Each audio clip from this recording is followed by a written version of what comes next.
Jojo yo là, eh? Oh. Bidu enya otim kakari, enya otimari.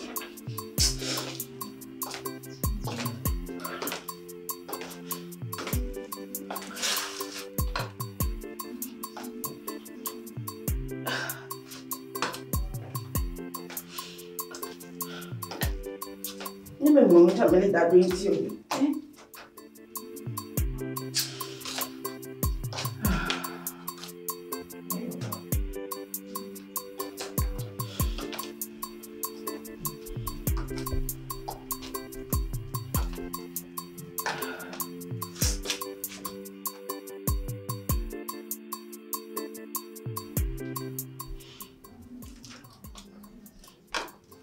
Allô, papa?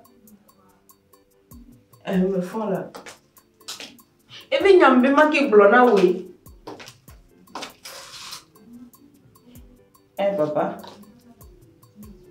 Et nous, qui m'en noté quoi? Avakaba?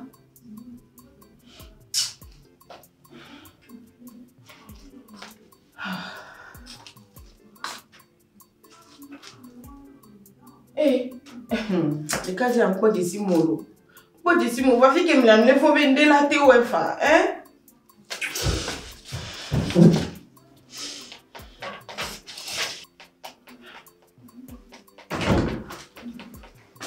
Papa, où est-ce? Yo, oh. La femme. Papa. Ok, au fond, qu'elle est. Le coup, tu Dès que ma téléphone est l'eau, hein? Dès que ma téléphone est l'eau, ma déa sur le dos là, où me laisse quoi? Ne me y me le corps. Et moi? Il fait quoi? Fica aí tocando bambi. Papa, me clogne que na mori. Mais donc, kaka ma boba sur le la pomme. Kaka va l'eau dire, ne me sait encore. Le mien il est policier. Bon. Me gagnons que ma wolo. Il y en a pour vite on a. Le soir fille autour wa dîner. Voilà ma troye. Le soir fille autour vous boya wa na nya. Le corps papa. Le corps. Et là, c'est. Madame papa. Mais quand Lolo, hein? Ama.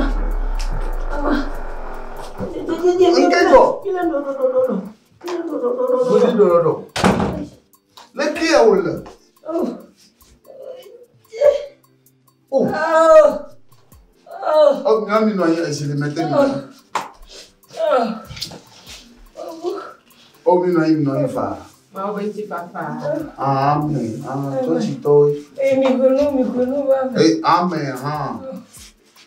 Amen. Let go, Dre. Mon coucou, dit. Tu as mon togari. Ça va, mon bon. Maman, Tifafa. Amen. Tifafa. Amen. Regardez combien. Yehowa me nous peut pas le dire. Yehowa peut me faner à l'épée. Oh. Après Nila. Quoi la peut Jésus Christ pour comme. Yo, bien dit. Il y avait une chomine à l'examen toto. Oyo nambe profeta. Paradiso. Profeta paradiso. Profeta paradiso. Yewe subavi somemu. Tonto. Il y avait une chomine l'examen toto. Ne m'y a de nouveau guéré na poto Yesu. Amen. Amen. Kassia Mikpɔ. Yehowa poto chola ya le vivitima le bebes. Le nganga. Ni ado for mi apo awo fue. O fola, O fue. O ri lati no o fue. O fu bi hanya. Alebebe. O fu alebebe. Allez si o fu de la Yesu Cristo. Yesu ko ko. Yes. Le comme yo wale ha.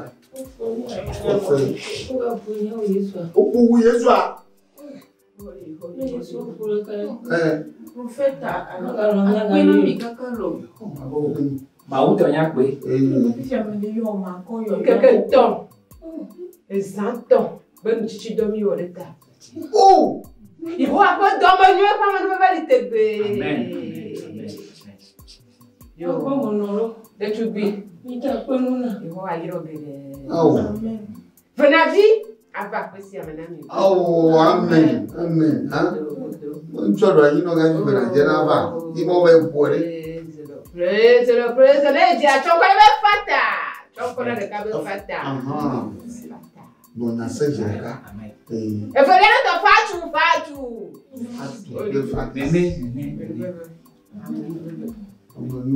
E assim o bro.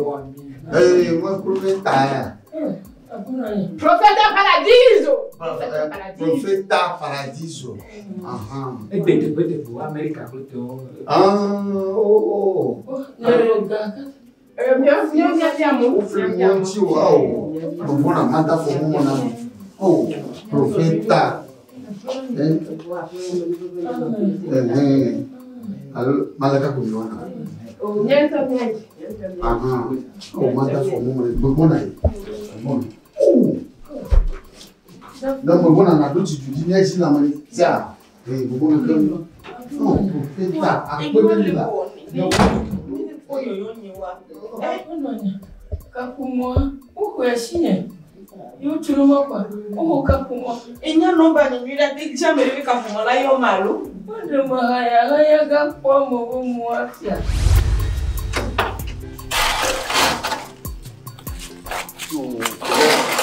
Mata kwa ni tia.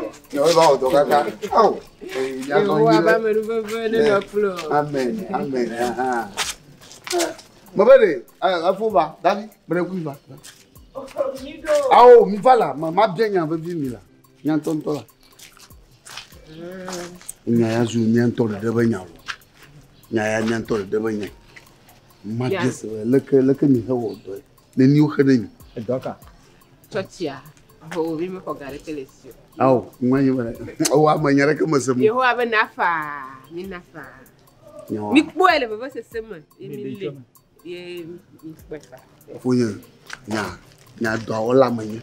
Le to me fi ate yi. Mu ko na do la shi. Ya ma do li ha. Nyi to. Mata ko ni no to la. Ya ko Dono o la. nya po gala.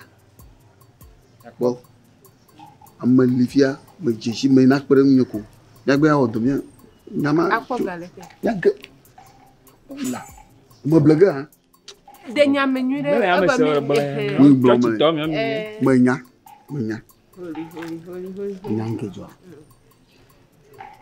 Na mi te wona so amala moji. Akwa ma ba won ma shokatan. Agba doju le wa fuju. Jesus. Na ma fuju na mari. Wa ma te nyama sego. Na ma fuju na mari. Ni o katan le sia su nyonya to. Le bangbo na ni o khne bi. Ma nya o dollar. Oh, ya magblɔ nye bena te mese. Oui, blom le nye bena de. Oui, blom le nye. Tei satana tei. Abomination English agblɔ. Aw, oui, blom vala va ma blom ya to. La de. O de edola segon mani. Nya ma to ma te don mi de. Wo yo khne mi. Na ya lo fara ka o khne mi ma te khalo fa to. De mi. Na lo fa ve ma te khalo fa ton. De mi. Ya na la lo na million de ka ha. Ya ma ko ga pi ne mi. Je veux là. Wanye ganto to no miaji nya wo dollar. Ela. Neni to khare mi na ma. Ma gana mi o la. Ya gali, gala fi. Ko yo khe ko nyama ko pe ni. Nye me khale gacho. Ga ka tan ko mi ya. Ma ga ka tan ko mi ya. Ma ga ko mi ya. Ma nye ga ya ko mi ya. Amaga. E fifi ade mi de kuku. Quoi? C'est là, il me dit. Eh, me galode. Inaye. Aïe, maglona. Mi de coucou. Aïe, maglona. Mi de coucou. Mayo Victor. Ao. Mayo Victor. School final vigne. Ako. Tu mu fuga no fieferi. Atako ya gamu. Ya ko. Aïe, sime. Bo ke kwani. Bo ke kwani. Tu sim fo. Ah. Yo mi valle ti o dali ko. Eh. Ikogara. Avec Chintolo, via, quelqu'un m'a dit, oh, mais on pierre au coup séminaire. Nous, comme on l'a dit, dès que Manon m'a bien, on pierre au coup. Oh, ma bonne. Me la bepori, d'après moi, au bonari, aga, a peuple à torre à la commune, a peuple à torre, tu peux te revoir. Au quoi, hein? Yashika Koga, Rubuya, we me dear, near a shibu. Baba Nola, wa bien la beko voilà. Sia. Beko avant. Sia. Le moi ha jwe. Ku te vote buka to o vendia. Oye foto. Vani ma proprio, nyam so be ke kuelo. O yu be boko. Sia. Yu boko. Ali me pe. Na lisani. Na buchi juji. Nana, je vais oh, mais il n'y a pas d'amour. Il m'a pour gagner le papa.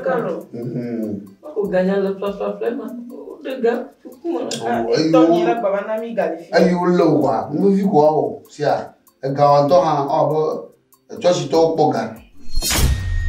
Au Pogan. C'est à comme tu dis, allez là. Iko doga. Eh, oh, go pogawa. Amagba, sia. Na fobo yire. Dama isema ga toga baba pomina. Enyo papa, asa nyure. Eh. Ah. Toi tu vas me bugala.